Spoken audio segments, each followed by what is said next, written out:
ਸਤਿ ਸ਼੍ਰੀ ਅਕਾਲ। ਤੁਸੀਂ ਵੇਖ ਰਹੇ ਹੋ ਪੰਜਾਬ ਮੇਲ USA TV। ਮੈਂ ਹਾਂ ਸੰਜੀਵ ਯਸ਼ ਖੰਨਾ। ਖਬਰਾਂ ਦੇ ਬੁਲੇਟਿਨ ਦੇ ਵਿੱਚ ਤੁਹਾਡਾ ਸਾਰਿਆਂ ਦਾ ਸਵਾਗਤ। ਖਬਰਾਂ ਦੇ ਬੁਲੇਟਿਨ ਦੇ ਸਪਾਂਸਰਸ ਨੇ ਰੀਮੈਕਸ ਦੇ ਰੀਅਲਟਰ ਗੁਰਜਤਿੰਦਰ ਸਿੰਘ ਰੰਧਾਵਾ। ਹਰ ਤਰ੍ਹਾਂ ਦੀ ਪ੍ਰਾਪਰਟੀ ਖਰੀਦਣ ਅਤੇ ਵੇਚਣ ਲਈ ਤੁਸੀਂ ਉਹਨਾਂ ਨੂੰ ਸੰਪਰਕ ਕਰ ਸਕਦੇ ਹੋ। Phone number 9163209444। ਪੇਸ਼ ਨੇ ਚੋਣਵੀਆਂ ਖਬਰਾਂ। ਅਮਰੀਕਾ ਨੇ ਕੁਝ ਗੈਰ ਪ੍ਰਵਾਸੀ ਵੀਜ਼ਾ ਸ਼੍ਰੇਣੀਆਂ ਲਈ ਵਧਾਈ ਇੰਟਰਵਿਊ ਛੋਟ। ਭਾਰਤੀਆਂ ਨੂੰ ਹੋਵੇਗਾ ਫਾਇਦਾ। ਦੁਨੀਆ ਭਰ ਵਿੱਚ ਕ੍ਰਿਸਮਸ ਦੀ ਧੂਮ। ਟਰੂਡੋ ਸਮੇਤ ਇਹਨਾਂ ਸ਼ਖਸੀਅਤਾਂ ਨੇ ਦਿੱਤੀਆਂ ਸ਼ੁਭਕਾਮਨਾਵਾਂ। ਅਮਰੀਕਾ ਬਰਫੀਲੇ ਤੂਫਾਨ ਕਾਰਨ 24 ਮੌਤਾਂ। ਅਮਰੀਕਾ ਵਿੱਚ ਡਿਪਟੀ ਸ਼ੈਰਿਫ ਦਾ ਗੋਲੀ ਮਾਰ ਕੇ ਕਤਲ। ਅਮਰੀਕਾ ਨੇ ਕੀਤੀ ਨਿੰਦਾ। ਤਾਲਿਬਾਨ ਨੇ NGO ਵਿੱਚ ਮਹਿਲਾ ਕਰਮਚਾਰੀਆਂ ਦੇ ਕੰਮ ਕਰਨ ਤੇ ਲਗਾਈ ਪਾਬੰਦੀ। ਅਮਰੀਕਾ ਨੇ ਆਪਣੇ ਨਾਗਰਿਕਾਂ ਲਈ ਚੇਤਾਵਨੀ ਕੀਤੀ ਜਾਰੀ। ਕੈਨੇਡਾ ਵਿੱਚ ਪਲਟੀ ਬੱਸ। ਪੰਜਾਬੀ ਸਣੇ 4 ਮੌਤਾਂ, 50 ਤੋਂ ਵਧੇਰੇ ਜ਼ਖਮੀ। ਬ੍ਰਿਟੇਨ ਦੇ ਪੱਬ ਦੇ ਵਿੱਚ ਵਿਅਕਤੀ ਨੇ ਅੰਨ੍ਹੇਵਾਹ ਚਲਾਈਆਂ ਗੋਲੀਆਂ। ਔਰਤ ਦੀ ਮੌਤ ਤੇ ਕਈ ਲੋਕ ਜ਼ਖਮੀ। PM ਸੁਨਕ ਨੇ ਦੁਨੀਆ ਭਰ ਦੇ ਡਿਪਲੋਮੈਟਾਂ, ਫੌਜੀ ਕਰਮਚਾਰੀਆਂ, ਚੈਰਿਟੀ ਵਰਕਰਾਂ ਨੂੰ ਕੀਤਾ ਅਚਾਨਕ ਫੋਨ। ਚੀਨ ਵੱਲੋਂ ਯੁੱਧ ਦੀ ਤਿਆਰੀ। ਤਾਈਵਾਨ ਵੱਲ ਭੇਜੇ 71 ਲੜਾਕੂ ਜਹਾਜ਼। ਯੂਕਰੇਨ ਵਿੱਚ ਜੰਗ ਖਤਮ ਕਰਨ ਲਈ ਮਾਸਕੋ ਗੱਲਬਾਤ ਲਈ ਤਿਆਰ। ਸਪੇਨ ਵਿੱਚ ਬੱਸ ਨਦੀ ਵਿੱਚ ਡਿੱਗਣ ਕਾਰਨ 6 ਲੋਕਾਂ ਦੀ ਮੌਤ। ਤੁਆਂਗ ਝੜਪ ਦੇ 15 ਦਿਨ ਬਾਅਦ ਬੋਲਿਆ ਚੀਨ ਭਾਰਤ ਦੇ ਨਾਲ ਮਿਲ ਕੇ ਕਰਨਾ ਚਾਹੁੰਦਾ ਹੈ ਕੰਮ। ਹੁਣ ਖਬਰਾਂ ਵਿਸਥਾਰ ਦੇ ਵਿੱਚ।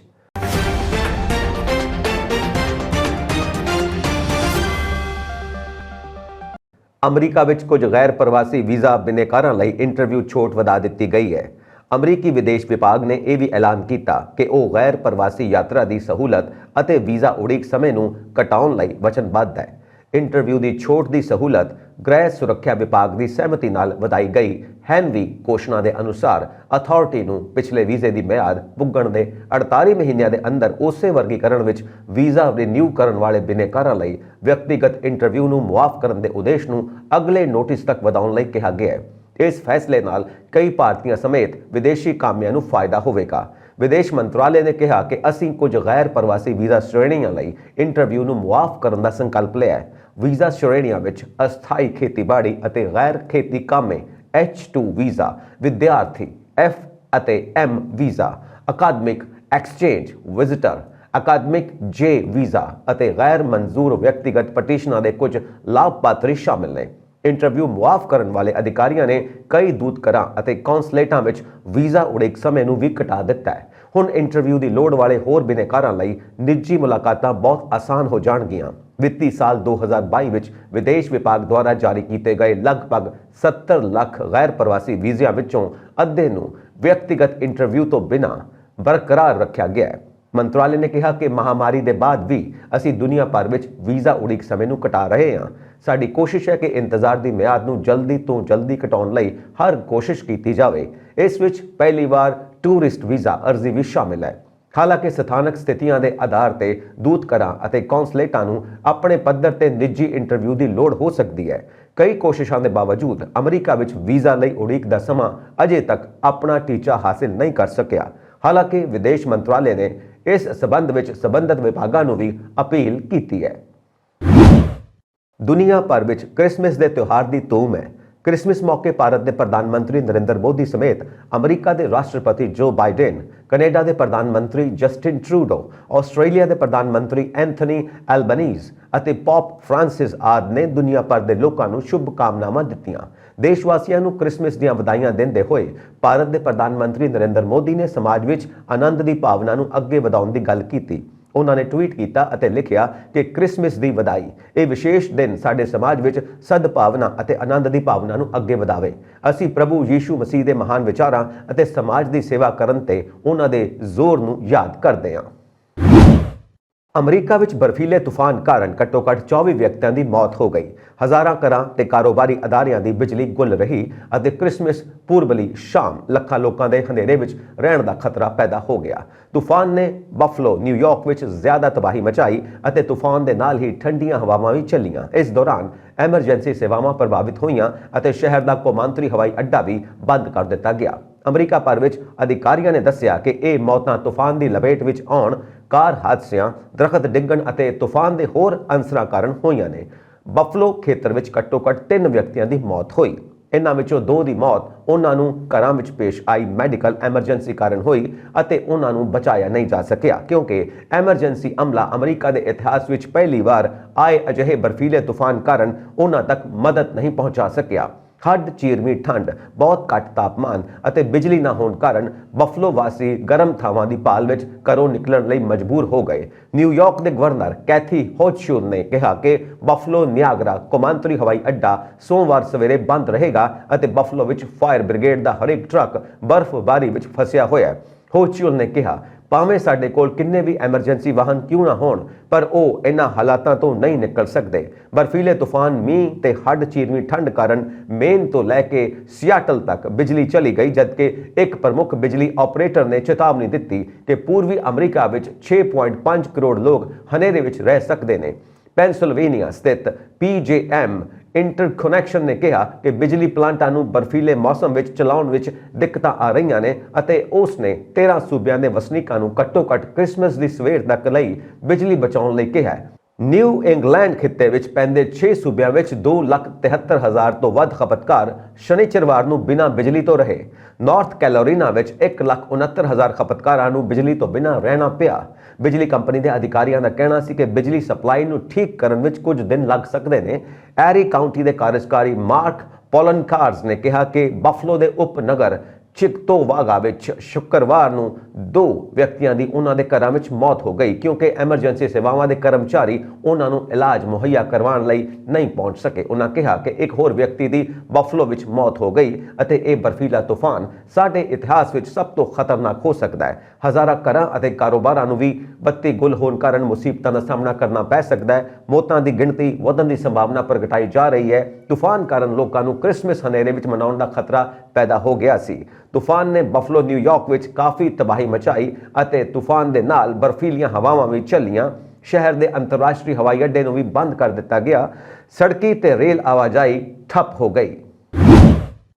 ਕ੍ਰਿਸਮਸ ਦੀ ਸ਼ਾਮ ਨੂੰ ਫਲੋਰੀਡਾ ਦੇ ਪੈਨਹੈਂਡਲ ਵਿੱਚ ਵਾਰੰਟ ਦੀ ਤਾਮੀਲ ਕਰਵਾਉਣ ਦੌਰਾਨ ਇੱਕ ਵਿਅਕਤੀ ਨੇ ਡਿਪਟੀ ਸ਼ੈਰਿਫ ਦਾ ਗੋਲੀ ਮਾਰ ਕੇ ਕਤਲ ਕਰ ਦਿੱਤਾ। ਟਿਮੋਥੀ ਪ੍ਰਾਈਸ ਵਿਲੀਅਮਸ ਤੇ ਸ਼ਨੀਵਾਰ ਨੂੰ ਫੋਰਟ ਵਾਲਟਨ ਬੀਚ ਤੇ ਡਿਪਟੀ ਸ਼ੈਰਿਫ ਕਾਰਪੋਰਲ ਰੇ ਹੈਮਿਲਟਨ ਦਾ ਕਤਲ ਕਰਨ ਦਾ ਦੋਸ਼ ਲਾਇਆ ਗਿਆ ਹੈ। ਉਕਾਲੂਸਾ ਕਾਉਂਟੀ ਸ਼ੈਰਿਫ ਦੇ ਦਫ਼ਤਰ ਨੇ ਇੱਕ ਬਿਆਨ ਵਿੱਚ ਕਿਹਾ ਕਿ ਪ੍ਰਾਈਸ ਵਿਲੀਅਮਸ ਨੇ ਹੈਮਿਲਟਨ ਦੇ ਘਰ ਅੰਦਰੋਂ ਗੋਲੀ ਮਾਰ ਕੀਤੀ ਅਤੇ ਜਦੋਂ ਉਹ ਘਰੇਲੂ ਹਿੰਸਾ ਦੇ ਇੱਕ ਕੇਸ ਵਿੱਚ ਵਾਰੰਟ ਦੀ ਤਾਮੀਲ ਕਰਨ ਗਿਆ ਸੀ। ਹੈਮਿਲਟਨ ਨੂੰ ਹਸਪਤਾਲ ਲਿਜਾਇਆ ਗਿਆ ਜਿੱਥੇ ਉਸ ਦੀ ਮੌਤ ਹੋ ਗਈ। ਅਫਗਾਨਿਸਤਾਨ ਦੇ ਤਾਲਿਬਾਨੀ ਪ੍ਰਸ਼ਾਸਨ ਨੇ ਗੈਰ ਸਰਕਾਰੀ ਸੰਗਠਨਾਂ NGOs ਵਿੱਚ ਔਰਤਾਂ ਦੇ ਕੰਮ ਕਰਨ ਤੇ ਪਾਬੰਦੀ ਲਗਾ ਦਿੱਤੀ ਹੈ। ਇਸ ਕਦਮ ਦੀ ਸੰਯੁਕਤ ਰਾਸ਼ਟਰ ਮਨੁੱਖੀ ਅਧਿਕਾਰ ਸੰਗਠਨਾਂ ਅਤੇ ਖਾਸ ਤੌਰ ਤੇ ਨਿਰਪੱਖ ਲਿੰਗ ਦੇ ਸੰਗਠਨਾਂ ਨੇ ਨਿੰਦਾ ਕੀਤੀ। ਟੋਲੋ ਨਿਊਜ਼ ਨੇ ਰਿਪੋਰਟ ਦਿੱਤੀ ਕਿ ਆਰਥਿਕ ਮੰਤਰਾਲੇ ਨੇ ਸ਼ਨੀਵਾਰ ਨੂੰ ਰਾਸ਼ਟਰੀ ਅਤੇ ਅੰਤਰਰਾਸ਼ਟਰੀ ਗੈਰ ਸਰਕਾਰੀ ਸੰਗਠਨਾਂ ਨੂੰ ਮਹਿਲਾ ਸਟਾਫ ਨੂੰ ਬਰਖਾਸਤ ਕਰਨ ਲਈ ਇੱਕ ਪੱਤਰ ਜਾਰੀ ਕੀਤਾ ਜਿਸ ਵਿੱਚ ਅਸਫਲ ਰਹਿਣ ਤੇ ਉਹ ਉਹਨਾਂ ਦਾ ਲਾਇਸੈਂਸ ਰੱਦ ਕਰ ਦੇਵੇਗਾ। ਪ੍ਰਸ਼ਾਸਨ ਨੇ ਕਿਹਾ ਕਿ ਇਹ ਕਦਮ ਉਦੋਂ ਚੁੱਕਿਆ ਗਿਆ ਕਿਉਂਕਿ ਮਹਿਲਾ NGO ਸਟਾਫ ਨੇ ਹਿਜਾਬ ਨਾ ਪਹਿਨ ਕੇ ਡਰੈਸ ਕੋਡ ਨੂੰ ਤੋੜਿਆ ਸੀ। BBC ਦੀ ਰਿਪੋਰਟ ਮੁਤਾਬਿਕ ਅਮਰੀਕੀ ਵਿਦੇਸ਼ ਮੰਤਰੀ ਐਂਟਨੀ ਬਲਿੰਕਨ ਨੇ ਇਸ ਕਦਮ ਦੀ ਆਲੋਚਨਾ ਕਰਦੇ ਹੋਏ ਕਿਹਾ ਕਿ ਇਹ ਅਫਗਾਨ ਲੋਕਾਂ ਲਈ ਵਿਨਾਸ਼ਕਾਰੀ ਹੋਵੇਗਾ ਅਤੇ ਲੱਖਾਂ ਲੋਕਾਂ ਲਈ ਮਹੱਤਵਪੂਰਨ ਅਤੇ ਜੀਵਨ ਰੱਖਿਅਕ ਸਹਾਇਤਾ ਵਿੱਚ ਵਿਘਨ ਪਵੇਗਾ। ਬਲਿੰਕਨ ਨੇ ਅੱਗੇ ਕਿਹਾ ਕਿ ਔਰਤਾਂ ਦੁਨੀਆ ਭਰ ਵਿੱਚ ਮਾਨਵਤਾਵਾਦੀ ਕਾਰਜਾਂ ਵਿੱਚ ਕੇਂਦਰੀ ਹਨ। ਇਹ ਫੈਸਲਾ ਅਫਗਾਨ ਲੋਕਾਂ ਲਈ ਵਿਨਾਸ਼ਕਾਰੀ ਹੋ ਸਕਦਾ ਹੈ। ਸੰਯੁਕਤ ਰਾਸ਼ਟਰ ਦੇ ਇੱਕ ਅਧਿਕਾਰੀ ਨੇ ਇਸ ਨੂੰ ਮਾਨਵਤਾਵਾਦੀ ਸਿਧਾਂਤਾਂ ਦੀ ਸਪਸ਼ਟ ਉਲੰਘਣਾ ਕਰਾਰ ਦਿੱਤਾ। ਟਵਿੱਟਰ ਤੇ ਲੈ ਕੇ ਐਮਨੈਸਟੀ ਇੰਟਰਨੈਸ਼ਨਲ ਨੇ ਪੋਸਟ ਕੀਤਾ। ਤਾਲਿਬਾਨ ਦੇ ਅਰਥਚਾਰੇ ਦੇ ਮੰਤਰਾਲੇ ਦੁਆਰਾ ਅਫਗਾਨਿਸਤਾਨ ਵਿੱਚ ਰਾਸ਼ਟਰੀ ਅਤੇ ਅੰਤਰਰਾਸ਼ਟਰੀ ਗੈਰ ਸਰਕਾਰੀ ਸੰਗਠਨਾਂ ਦੀਆਂ ਸਾਰੀਆਂ ਮਹਿਲਾ ਕਰਮਚਾਰੀਆਂ ਨੂੰ ਮੁਅੱਤਲ ਕਰਨਾ ਔਰਤਾਂ ਨੂੰ ਰਾਜਨੀਤਿਕ, ਸਮਾਜਿਕ ਅਤੇ ਆਰਥਿਕ ਸਥਾਨਾਂ ਤੋਂ ਮਿਟਾਉਣ ਦੀ ਇੱਕ ਹੋਰ ਨਿੰਦਣਯੋਗ ਕੋਸ਼ਿਸ਼ ਹੈ। ਇਸ ਤੋਂ ਪਹਿਲਾਂ ਪ੍ਰਸ਼ਾਸਨ ਨੇ ਯੂਨੀਵਰਸਿਟੀਆਂ ਵਿੱਚ ਵਿਦਿਆਰਥਣਾਂ ਦੇ ਦਾਖਲੇ ਤੇ ਪਾਬੰਦੀ ਲਗਾ ਦਿੱਤੀ ਸੀ। ਪਾਕਿਸਤਾਨ ਸਥਿਤ ਅਮਰੀਕੀ ਦੂਤਘਰ ਨੇ ਆਪਣੇ ਸਟਾਫ ਨੂੰ ਸੰਭਾਵਿਤ ਅੱਤਵਾਦੀ ਹਮਲੇ ਬਾਰੇ ਸੁਚੇਤ ਕੀਤਾ ਅਤੇ ਉਹਨਾਂ ਨੂੰ ਇਸਲਾਮਾਬਾਦ ਦੇ ਮੈਰੀਅਟ ਹੋਟਲ ਵਿੱਚ ਨਾ ਜਾਣ ਲਈ ਕਿਹਾ। ਅਮਰੀਕਾ ਵਾਂਗ ਬ੍ਰਿਟੇਨ ਨੇ ਵੀ ਆਪਣੇ ਦੂਤਘਰ ਦੇ ਕਰਮਚਾਰੀਆਂ ਨੂੰ ਅਲਰਟ ਕੀਤਾ। ਦਰਅਸਲ 2 ਦਿਨ ਪਹਿਲਾਂ ਹੋਏ ਆਤਮਘਾਤੀ ਹਮਲੇ ਤੋਂ ਬਾਅਦ ਸ਼ਹਿਰ ਹਾਈ ਅਲਰਟ ਤੇ ਹੈ। ਹਮਲੇ ਵਿੱਚ ਇੱਕ ਪੁਲਿਸ ਅਧਿਕਾਰੀ ਦੀ ਮੌਤ ਹੋ ਗਈ ਅਤੇ 10 ਹੋਰ ਜ਼ਖਮੀ ਹੋ ਗਏ। ਦੂਤਘਰ ਨੇ ਇੱਕ ਸੁਰੱਖਿਆ ਅਲਰਟ ਵਿੱਚ ਕਿਹਾ ਕਿ ਅਮਰੀਕੀ ਸਰਕਾਰ ਨੂੰ ਇਸ ਸੂਚਨਾ ਦੀ ਜਾਣਕਾਰੀ ਹੈ ਕਿ ਅਣਪਛਾਤੇ ਵਿਅਕਤੀ ਛੁੱਟੀਆਂ ਦੌਰਾਨ ਇਸਲਾਮਾਬਾਦ ਦੇ ਮੈਰੀਅਟ ਹੋਟਲ ਵਿੱਚ ਅਮਰੀਕੀ ਨਾਗਰਿਕਾਂ ਤੇ ਹਮਲੇ ਦੀ ਯੋਜਨਾ ਬਣਾ ਰਹੇ ਨੇ। ਐਡਵਾਈਜ਼ਰੀ ਜ਼ਰੀਏ ਅਮਰੀਕੀ ਕਰਮਚਾਰੀਆਂ ਨੂੰ ਛੁੱਟੀਆਂ ਦੇ ਦੌਰਾਨ ਪ੍ਰਸਿੱਧ ਹੋਟਲ ਵਿੱਚ ਯਾਤਰਾ ਕਰਨ ਦੀ ਮਨਾਹੀ ਕੀਤੀ ਗਈ ਹੈ। ਅਮਰੀਕੀ ਦੂਤਘਰ ਨੇ ਸਾਰੇ ਕਰਮਚਾਰੀਆਂ ਨੂੰ ਛੁੱਟੀ ਵਾਲੇ ਦਿਨ ਇਸਲਾਮਾਬਾਦ ਦੀ ਬੇਲੋੜੀ ਯਾਤਰਾ ਤੋਂ ਬਚਣ ਲਈ ਕਿਹਾ। ਜ਼ਿਕਰਯੋਗ ਹੈ ਕਿ ਆਤਮਘਾਤੀ ਹਮਲਾਵਰ ਨੇ ਇਸਲਾਮਾਬਾਦ ਵਿੱਚ ਮੈਰੀਅਟ ਹੋਟਲ ਨੂੰ ਸਤੰਬਰ 2008 ਵਿੱਚ ਨਿਸ਼ਾਨਾ ਬਣਾਇਆ ਸੀ, ਜੋ ਰਾਜਧਾਨੀ ਵਿੱਚ ਅਜਿਹੇ ਸਭ ਤੋਂ ਘਾਤਕ ਹਮਲਿਆਂ ਵਿੱਚੋਂ ਇੱਕ ਸੀ। ਕ੍ਰਿਸਮਸ ਦੀ ਸ਼ਾਮ ਨੂੰ ਬ੍ਰਿਟਿਸ਼ ਕੋਲੰਬੀਆ ਵਿੱਚ ਇੱਕ ਬਹੁਤ ਬਰਫੀਲੇ ਹਾਈਵੇ ਉੱਤੇ ਇੱਕ ਬੱਸ ਪਲਟਣ ਕਾਰਨ 4 ਲੋਕਾਂ ਦੀ ਮੌਤ ਹੋ ਗਈ ਅਤੇ ਦਰਜਨਾਂ ਹੋਰ ਜ਼ਖਮੀ ਹੋ ਗਏ, ਜਿਨ੍ਹਾਂ ਨੂੰ ਹਸਪਤਾਲ ਪਹੁੰਚਾਇਆ ਗਿਆ। ਉੱਥੇ ਹੀ ਇਸ ਬੱਸ ਹਾਦਸੇ ਵਿੱਚ ਪੰਜਾਬ ਦੇ ਨੌਜਵਾਨ ਦੀ ਮੌਤ ਹੋ ਜਾਣ ਦੀ ਖਬਰ ਵੀ ਸਾਹਮਣੇ ਆਈ ਹੈ। ਬੱਸ ਵੈਨਕੂਵਰ ਤੋਂ ਲਗਭਗ 170 ਮੀਲ ਉੱਤਰ ਪੂਰਬ ਵਿੱਚ ਮੈਰਿਟ ਦੇ ਪੂਰਬ ਵਿੱਚ ਹਾਈਵੇ 97C ਤੇ ਸਥਾਨਕ ਸਮੇਂ ਅਨੁਸਾਰ ਸ਼ਾਮ 6 ਵਜੇ ਦੇ ਕਰੀਬ ਹਾਦਸਾਗ੍ਰਸਤ ਹੋ ਗਈ। ਦੱਸਿਆ ਜਾ ਰਿਹਾ ਹੈ ਕਿ 4 ਮਹੀਨੇ ਪਹਿਲਾਂ ਵਰਕ ਪਰਮਿਟ ਤੇ ਕੈਨੇਡਾ ਪੁੱਜੇ ਅੰਮ੍ਰਿਤਸਰ ਦੇ ਇੱਕ ਨੌਜਵਾਨ ਦੀ ਮੌਤ ਹੋ ਗਈ ਹੈ। ਫਿਲਹਾਲ ਕੈਨੇਡੀਅਨ ਪੁਲਿਸ ਨੂੰ ਉਸ ਦੇ ਨਾਮ ਦੀ ਪੁਸ਼ਟੀ ਨਹੀਂ ਕੀਤੀ। ਬੱਸ ਵਿੱਚ 50 ਤੋਂ ਵਧੇਰੇ ਲੋਕ ਸਵਾਰ ਸਨ, ਜਿਨ੍ਹਾਂ ਵਿੱਚੋਂ ਕੁਝ ਦੀ ਹਾਲਤ ਗੰਭੀਰ ਦੱਸੀ ਜਾ ਰਹੀ ਹੈ। ਮਾਰੇ ਗਏ ਬਾਕੀ ਲੋਕਾਂ ਦੀ ਪਛਾਣ ਵੀ ਅਜੇ ਜਾਰੀ ਨਹੀਂ ਕੀਤੀ ਗਈ। ਇਹ ਬੱਸ ਕਿੱਥੋਂ ਆ ਰਹੀ ਸੀ ਅਤੇ ਕਿੱਥੇ ਜਾ ਰਹੀ ਸੀ? ਇਸ ਬੱਸ ਦਾ ਮਾਲਕ ਕੌਣ ਹੈ? ਫਿਲਹਾਲ ਇਸ ਬਾਰੇ ਵੇਰਵੇ ਤੁਰੰਤ ਉਪਲਬਧ ਨਹੀਂ ਹੋ ਸਕੇ। ਵਿਭਿੰਨਤਾ ਨੂੰ ਹੁਲਾਰਾ ਦੇਣ ਅਤੇ ਸਟੈਮ ਖੇਤਰਾਂ ਵਿੱਚ ਔਰਤਾਂ ਦੀ ਭਾਗੀਦਾਰੀ ਵਧਾਉਣ ਲਈ ਆਸਟ੍ਰੇਲੀਆਈ ਸਰਕਾਰ ਦੇ ਮਾਹਲ ਪੈਨਲ ਵਿੱਚ ਭਾਰਤੀ ਮੂਲ ਦੀ ਬਾਇਓਟੈਕਨੋਲੋਜਿਸਟ ਨੂੰ ਨਿਯੁਕਤ ਕੀਤਾ ਗਿਆ। Associate professor Parvinder Kaur, University of Western Australia Public Policy Institute fellow, ਜੋ ਕਿ ਨਵਾਂ ਸ਼ਹਿਰ ਪੰਜਾਬ ਤੋਂ ਹੈ, ਆਸਟ੍ਰੇਲੀਆ ਦੇ ਸਟੈਮ ਸੈਕਟਰਾਂ ਵਿੱਚ ਵਿਭਿੰਨਤਾ ਦਾ ਸਮਰਥਨ ਕਰਨ ਲਈ ਇੱਕ ਵਿਗਿਆਨੀ, ਅਕਾਦਮਿਕ ਅਤੇ ਪ੍ਰਵਾਸੀ ਵਜੋਂ ਸਾਲਾਂ ਦੇ ਤਜਰਬੇ ਨੂੰ ਪ੍ਰਾਪਤ ਕਰੇਗੀ। ਬ੍ਰਿਟੇਨ ਦੇ ਮਰਸੀਸਾਈਡ ਸੂਬੇ ਵਿੱਚ ਕ੍ਰਿਸਮਸ ਦੀ ਰਾਤ ਤੋਂ ਪਹਿਲਾਂ ਸ਼ਨੀਵਾਰ ਨੂੰ ਅਣਪਛਾਤੇ ਵਿਅਕਤੀ ਨੇ ਪਬ ਅੰਦਰ ਦਾਖਲ ਹੋ ਕੇ ਅੰਨ੍ਹੇਵਾਹ ਗੋਲੀਆਂ ਚਲਾ ਦਿੱਤੀਆਂ, ਜਿਸ ਵਿੱਚ ਇੱਕ ਔਰਤ ਦੀ ਮੌਤ ਹੋ ਗਈ ਅਤੇ ਕਈਆਂ ਦੇ ਜ਼ਖਮੀ ਹੋਣ ਦਾ ਸਮਾਚਾਰ ਹੈ। ਸਥਾਨਕ ਪੁਲਿਸ ਨੇ ਐਤਵਾਰ ਨੂੰ ਇਸ ਦੀ ਜਾਣਕਾਰੀ ਦਿੱਤੀ। ਮਰਸੀਸਾਈਡ ਪੁਲਿਸ ਨੇ ਇਸ ਸੰਬੰਧੀ ਬਿਆਨ ਦਿੰਦਿਆਂ ਕਿਹਾ ਕਿ ਵਾਲੇਸੀ ਵਿੱਚ ਇੱਕ ਔਰਤ ਦੀ ਮੌਤ ਹੋਣ ਤੋਂ ਬਾਅਦ ਪੁਲਿਸ ਵੱਲੋਂ ਕਤਲ ਦੀ ਜਾਂਚ ਸ਼ੁਰੂ ਕਰ ਦਿੱਤੀ ਗਈ ਹੈ। ਪੁਲਿਸ ਨੇ ਦੱਸਿਆ ਕਿ ਇਹ ਘਟਨਾ ਸ਼ਨੀਵਾਰ ਨੂੰ ਅੱਧੀ ਰਾਤ ਨੂੰ ਵਾਲੇਸੀ ਪਿੰਡ ਵਿੱਚ ਵਾਪਰੀ। ਅਣਪਛਾਤੇ ਵਿਅਕਤੀ ਵੱਲੋਂ ਚਲਾਈਆਂ ਗੋਲੀਆਂ ਦੌਰਾਨ ਇਸ ਨੌਜਵਾਨ ਕੁੜੀ ਦੇ ਗੋਲੀ ਲੱਗਣ ਤੋਂ ਬਾਅਦ ਉਸ ਨੂੰ ਹਸਪਤਾਲ ਲਿਜਾਇਆ ਗਿਆ, ਜਿੱਥੇ ਡਾਕਟਰਾਂ ਨੇ ਉਸ ਨੂੰ ਮ੍ਰਿਤਕ ਐਲਾਨ ਦਿੱਤਾ। ਪੁਲਿਸ ਨੇ ਦੱਸਿਆ ਕਿ ਹੋਰ ਵੀ ਕਈ ਲੋਕ ਜ਼ਖਮੀ ਹੋਏ ਨੇ ਅਤੇ 3 ਲੋਕ ਹਸਪਤਾਲ ਵਿੱਚ ਭਰਤੀ ਨੇ।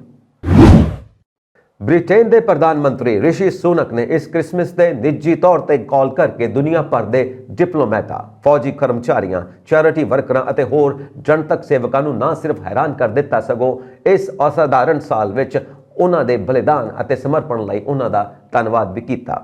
ਡਾਊਨਿੰਗ ਸਟਰੀਟ ਬ੍ਰਿਟਿਸ਼ ਪ੍ਰਧਾਨ ਮੰਤਰੀ ਦਾ ਅਧਿਕਾਰਿਤ ਦਫ਼ਤਰ ਨੇ ਕਿਹਾ ਕਿ ਬ੍ਰਿਟਿਸ਼ ਭਾਰਤੀ ਨੇਤਾ ਨੇ ਸ਼ੁੱਕਰਵਾਰ ਨੂੰ ਪਾਕਿਸਤਾਨ ਵਿੱਚ ਕੰਮ ਕਰ ਚੁੱਕੇ ਸ਼ੇਰਵਾਨ ਆਸਿਫ ਸਮੇਤ ਹੋਰ ਡਿਪਲੋਮੈਟਾਂ ਨੂੰ ਨਿੱਜੀ ਫੋਨ ਕਾਲਾਂ ਕੀਤੀਆਂ। ਆਸਿਫ ਨੇ ਇਸਲਾਮਾਬਾਦ ਵਿੱਚ ਸਥਿਤ ਬ੍ਰਿਟਿਸ਼ ਹਾਈ ਕਮਿਸ਼ਨ ਵਿੱਚ 12 ਸਾਲਾਂ ਤੋਂ ਵੱਧ ਸਮੇਂ ਤੱਕ ਕੰਮ ਕੀਤਾ ਅਤੇ ਪਿਛਲੇ ਜੂਨ ਵਿੱਚ ਪਾਕਿਸਤਾਨ ਵਿੱਚ ਆਏ ਵਿਨਾਸ਼ਕਾਰੀ ਹੜ੍ਹਾਂ ਲਈ ਯੂਕੇ ਦੇ ਜਵਾਬ ਵਿੱਚ ਸਭ ਤੋਂ ਅੱਗੇ ਸੀ। ਡਾਊਨਿੰਗ ਸਟਰੀਟ ਨੇ ਕਿਹਾ ਕਿ ਆਸਿਫ ਨੇ ਸਹਾਇਤਾ ਲਈ ਮੁੱਖ ਖੇਤਰਾਂ ਦੀ ਪਛਾਣ ਕੀਤੀ ਅਤੇ ਇਹ ਯਕੀਨੀ ਬਣਾਇਆ ਕਿ ਸਹਾਇਤਾ ਸਭ ਤੋਂ ਕਮਜ਼ੋਰ ਲੋਕਾਂ ਤੱਕ ਪਹੁੰਚੇ।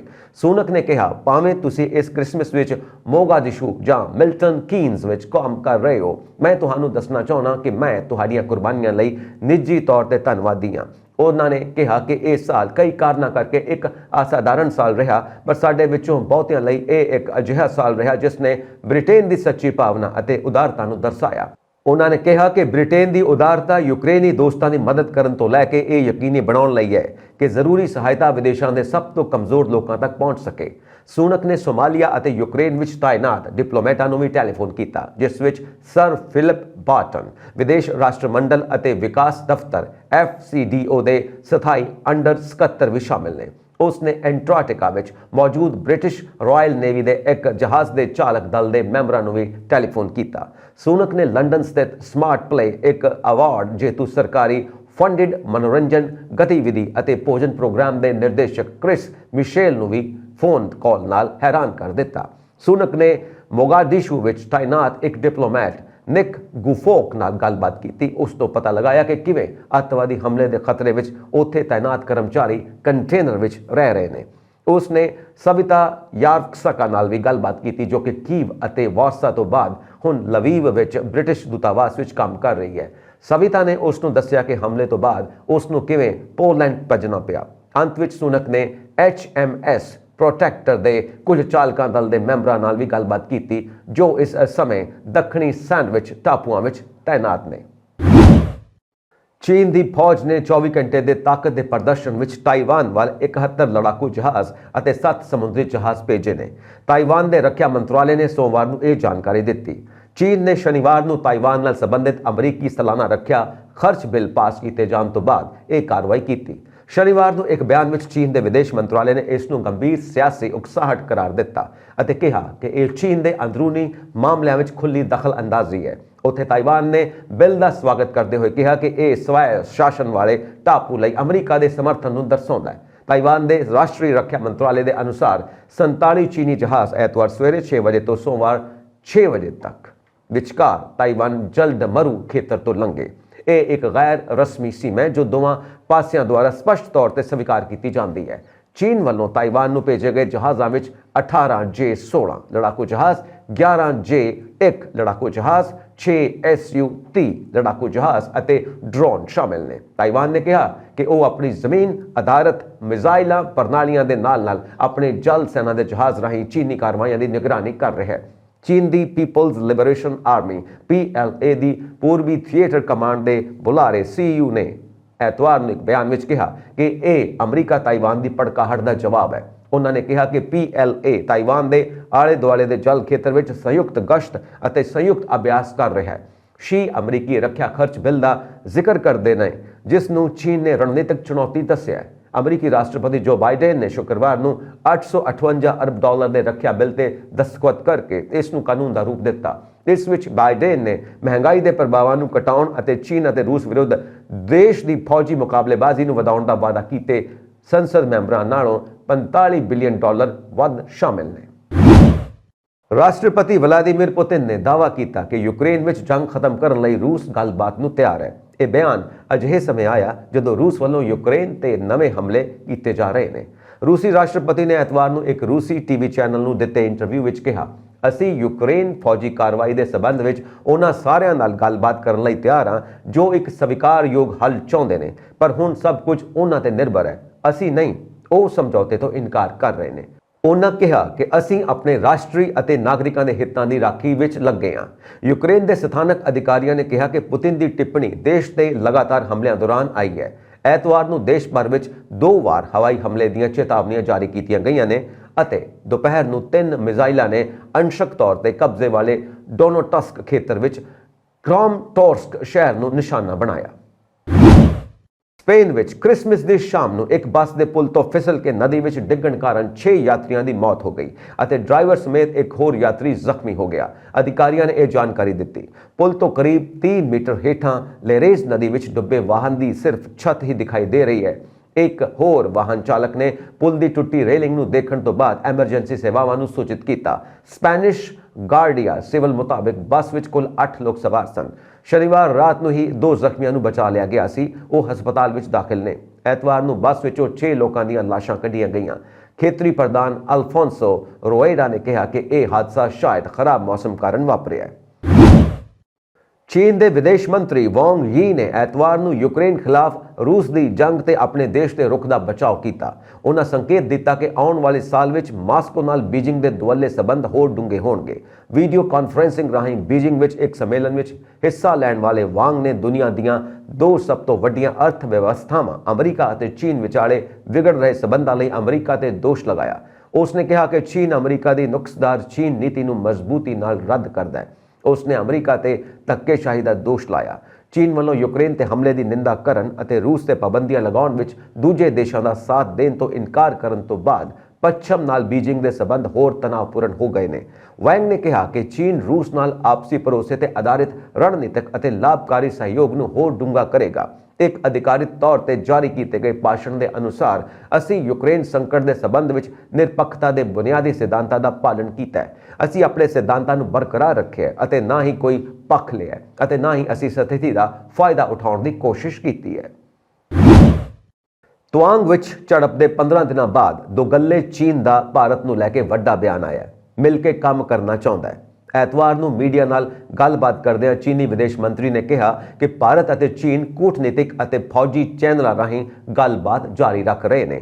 ਵਿਦੇਸ਼ ਮੰਤਰੀ ਵਾਂਗ ਯੀ ਨੇ ਕਿਹਾ ਕਿ ਦੋਵੇਂ ਦੇਸ਼ ਸਰਹੱਦੀ ਖੇਤਰਾਂ ਵਿੱਚ ਸ਼ਾਂਤੀ ਸਥਾਪਿਤ ਕਰਨ ਲਈ ਵਚਨਬੱਧ ਨੇ ਅਤੇ ਚੀਨ ਹੁਣ ਭਾਰਤ ਨਾਲ ਮਿਲ ਕੇ ਕੰਮ ਕਰਨਾ ਚਾਹੁੰਦਾ ਹੈ। ਦੱਸ ਦਈਏ ਕਿ ਤੁਆਂਗ ਦੇयांग ਤਸੇ ਵਿੱਚ 9 ਦਸੰਬਰ ਨੂੰ 600 ਚੀਨੀ ਸੈਨਿਕਾਂ ਨੇ ਟੈਂਪ ਰੇਗੀ ਕੰਧ ਤੇ ਲੱਗੇ ਬੈਰੀਕੇਡ ਨੂੰ ਤੋੜ ਕੇ ਭਾਰਤੀ ਸਰਹੱਦ ਵਿੱਚ ਦਾਖਲ ਹੋਣ ਦੀ ਕੋਸ਼ਿਸ਼ ਕੀਤੀ, ਜਿਸ ਦਾ ਭਾਰਤੀ ਜਵਾਨਾਂ ਨੇ ਮੂੰਹ ਤੋੜ ਜਵਾਬ ਦਿੱਤਾ ਅਤੇ ਉਹਨਾਂ ਨੂੰ ਭਜਾ ਦਿੱਤਾ। ਤੁਆਂਗ ਵਿੱਚ ਹੋਈ ਝੜਪ ਤੇ ਉਹਨਾਂ ਕਿਹਾ ਕਿ ਪੱਛਮੀ ਸੈਕਟਰ ਵਿੱਚ ਸ਼ਾਂਤੀ ਅਤੇ ਸੁਰੱਖਿਆ ਲਈ ਦੋਹਾਂ ਦੇਸ਼ਾਂ ਵਿਚਾਲੇ ਗੱਲਬਾਤ ਚੱਲ ਰਹੀ ਹੈ। ਹਾਲਾਂਕਿ 17ਵੀਂ ਕੋਰ ਕਮਾਂਡਰ ਪੱਧਰ ਦੀ ਮੀਟਿੰਗ ਦੇ ਨਤੀਜੇ ਬਾਰੇ ਕੋਈ ਜਾਣਕਾਰੀ ਨਹੀਂ ਦਿੱਤੀ ਗਈ। ਤੁਆਂਗ ਵਿੱਚ ਹੋਈ ਝੜਪ ਤੋਂ ਬਾਅਦ ਵਿਦੇਸ਼ ਮੰਤਰਾਲੇ ਨੇ ਇੱਕ ਬਿਆਨ ਜਾਰੀ ਕੀਤਾ, ਜਿਸ ਵਿੱਚ ਕਿਹਾ ਗਿਆ ਸੀ ਕਿ 17ਵੀਂ ਕੋਰ ਕਮਾਂਡਰ ਪੱਧਰ ਦੀ ਬੈਠਕ 20 ਦਸੰਬਰ ਨੂੰ ਭਾਰਤ ਅਤੇ ਚੀਨ ਵਿਚਾਲੇ ਚੂਸ਼ੁਲ ਮੋਲਡੋ ਸਰਹੱਦ ਤੇ ਹੋਈ ਸੀ। ਇਸ ਵਿੱਚ ਦੋਵੇਂ ਦੇਸ਼ ਸਰਹੱਦ ਤੇ ਸ਼ਾਂਤੀ ਬਣਾਏ ਰੱਖਣ ਤੇ ਸਹਿਮਤ ਹੋਏ ਸਨ। ਤੁਆਂਗ ਵਿੱਚ ਭਾਰਤੀ ਅਤੇ ਚੀਨੀ ਫੌਜੀਆਂ ਵਿਚਾਲੇ ਹੋਈ ਝੜਪ ਤੋਂ ਬਾਅਦ ਭਾਰਤੀ ਹਵਾਈ ਫੌਜ IAF ਨੇ ਅਰੁਣਾਚਲ ਸਰਹੱਦ ਤੇ ਲੜਾਕੂ ਹਵਾਈ ਗਸ਼ਤ ਯਾਨੀ ਲੜਾਕੂ ਉਡਾਣਾਂ ਸ਼ੁਰੂ ਕਰ ਦਿੱਤੀਆਂ ਨੇ। ਤੁਆਂਗ ਵਿੱਚ ਝੜਪ ਤੋਂ ਪਹਿਲਾਂ ਵੀ ਚੀਨ ਨੇ ਅਰੁਣਾਚਲ ਸਰਹੱਦ ਤੇ ਆਪਣੇ ਡਰੋਨ ਭੇਜਣ ਦੀ ਕੋਸ਼ਿਸ਼ ਕੀਤੀ ਸੀ। ਇਸ ਤੋਂ ਬਾਅਦ ਭਾਰਤੀ ਹਵਾਈ ਸੈਨਾ ਨੇ ਤੁਰੰਤ ਅਰੁਣਾਚਲ ਸਰਹੱਦ ਤੇ ਆਪਣੇ ਲੜਾਕੂ ਜਹਾਜ਼ ਤਾਇਨਾਤ ਕਰ ਦਿੱਤੇ। ਇਹ ਸਨ ਅੱਜ ਦੀਆਂ ਮੁੱਖ ਖਬਰਾਂ। ਹੋਰ ਅਪਡੇਟਸ ਦੇ ਲਈ ਵੇਖਦੇ ਰਹੋ ਪੰਜਾਬ ਮੇਲ USA TV। ਸਤਿ ਸ਼੍ਰੀ ਅਕਾਲ।